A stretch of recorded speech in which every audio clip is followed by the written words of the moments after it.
Well, I went to the dentist, no cavities once again. Good job, me. I highly recommend going to the dentist right before Halloween.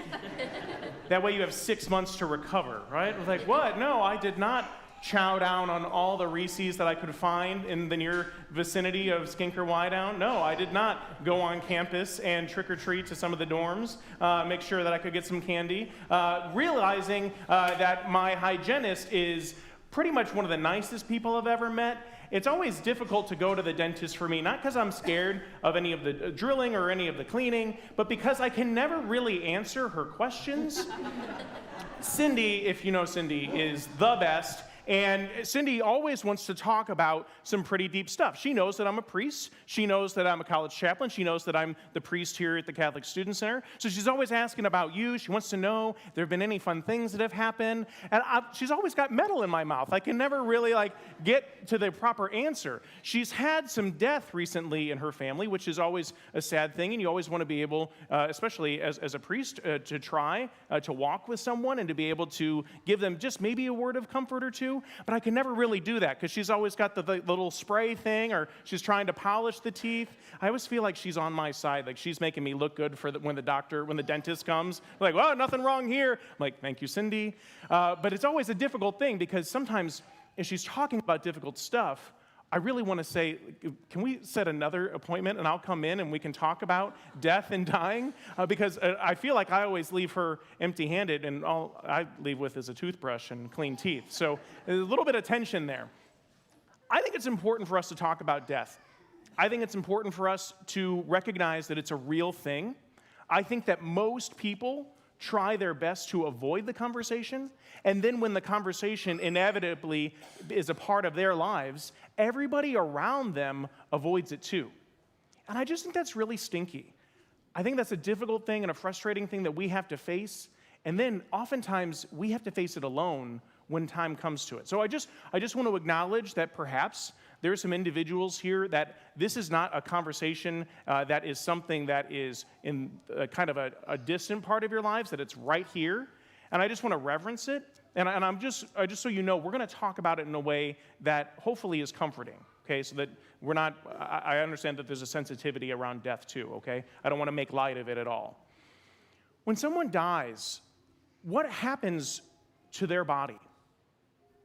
There's obviously the understanding of placing someone in a burial place, a place of respect and reverence, hopefully that we can go visit. There's that. But what happens to their soul? Because I think sometimes we forget that we are body and soul together. And that sometimes I think in the world, when people think about dying, they think that that's it. They think that that's the end of the story. I was at a debate, a conversation on campus between two different scholars from different fields, one who believes that there's an afterlife and one who doesn't. And the person was talking about a mudslide that killed one of her friends. How terrible. And he said, and this just broke my heart, and that's the end of her. To live with an understanding to say that that's the end of that person, it just to me, as a Christian, it says gosh, you're missing out on the fact that no, yes, there was a tragedy there that happened. And yes, it's not something that can be undone. But to say that that's the end of her, no. Anyone that's ever been created, any soul, is an eternal soul. And that God thought of you as an individual, and claimed you as his own in a very special way forever. So yes, death is something that falls into our world. It wasn't a part of God's plan. It's a result of the evil that entered into the world. And we see, especially the atrocities of how some people's lives end, that it's not of God. And even just to see another person that you know and love suddenly not be here anymore, that we see that that's such an awful thing to experience, that what kind of belief would we have if that's it, if that's the end? So we say in our creed that we believe in life everlasting, the resurrection of the dead. That means you and the ones that you love. That's not just the end of her. That hopefully someday, whoever she is or he is, that we'll be able to see them in their resurrected glory. I always marvel that Cindy always seems to find more gunk in my mouth than I could have imagined. All right? Apparently, I have teeth that go all the way down my throat. And I'm like, where are these teeth coming from? Because I feel like I brush my teeth pretty well. Some of you are like, well, your coffee stains say otherwise. I'm like, okay, right, judge me later. But it's mainly the Diet Coke, okay? That's what's going on. But there's always something else back there. And I always feel bad because I've tried my best, but there's still something more that she's trying to get and clean up. When we die, some of us, I believe, because of the ways in which we've allowed God to love us and the ways that we've responded in turn, will go straight to heaven. And that's a beautiful gift. There are others of us, hi, Brian Fallon, that might need some purging, that might need some cleansing, because there's a part of us in the sin that we've lived in our lives that's not wholly united to the Lord, and that He wants to allow some time to be able to spruce us up, so that we might go to heaven with nothing, no stain, no remaining plaque, and so that we might experience the fullness of joys that He promises to us. Catholics believe that we call this state purgatory, okay? Limbo doesn't exist, okay? That's not a thing, okay?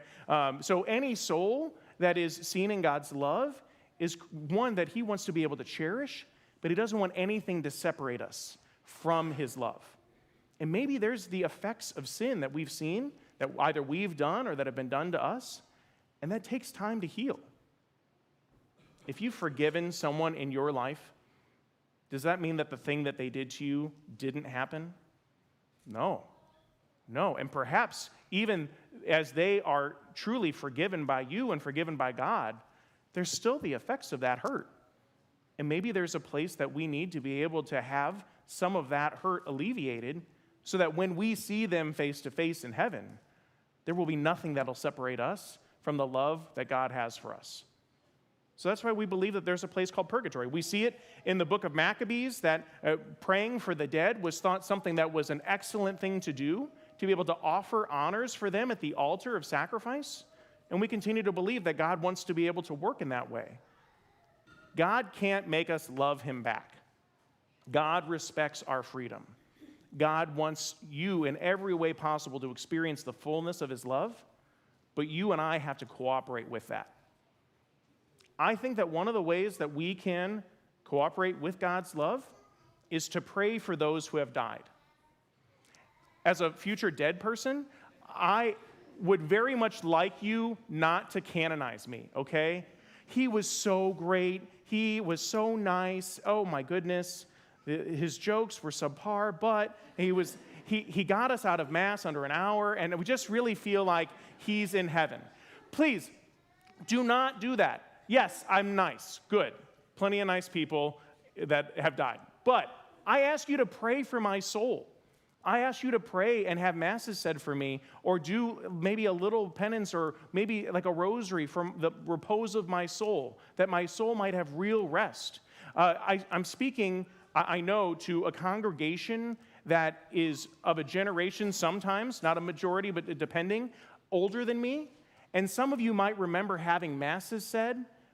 Please, if you're younger than me, we got to bring this back, right? We have to say Masses for those who have died, because there's a real power in that. To have a Mass said to be offered for the repose of the soul of someone, that then their souls might be able to be lifted up through our intercession. That's not just something that we did away with. We just forgot about it, I think, because Game 7 of the World Series. And you want to figure out, is Ohtani going to show up? He kind of did. But anyway, but to know in that way that there's something really powerful that we can do in praying for those who have died. And I don't want you to miss out on the prayers of your loved ones when you pass away either. So that's why we have today. That's why we have a day to remember the dead. And it's a day for us to be mindful, too, that death is something that's going to be a part of our story, that 10 out of 10 of us are going to experience.